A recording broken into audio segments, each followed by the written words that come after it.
we've played together while some of us were on orbit. We played back with the band who was back down on Earth. I was just going to say that I had one of my, medical conferences, which it's like boring. I'm like, fine, I feel fine, thank you. And so our docs often plan something interesting. And one day I came to the boring medical conference and Bandella was waiting.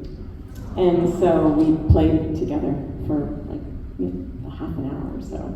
And I actually always remember this because we were pretty much done. We just had a few minutes left. And it was just so important to me to just feel like we were together. And it often, actually, I'm not really that great at practicing, but I do love to play. And so I would go up to the cupola, put on our music, and play along, just like we were on stage together. So we're almost done with this concert, and we had a big alarm, master alarm, that went off, master caution, off on the station. And then, you just drop everything, you go to the central post, everybody looks, decides what we're gonna do, talk to the ground, turns out to be nothing.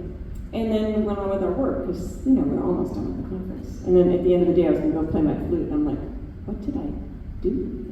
And I just really had no recollection. And there's a lot of airflow, like the fans that you hear in the room here. You can actually feel that airflow in the station, and that's where we find the things that we lose, is on those vents that collect. And there it was, my flute. Actually, that flute that I played. Yeah, you'll have treasure hunts there. You'll find, flutes and cameras and sleeping crew members sometimes. There's a vortex, it's a funny thing.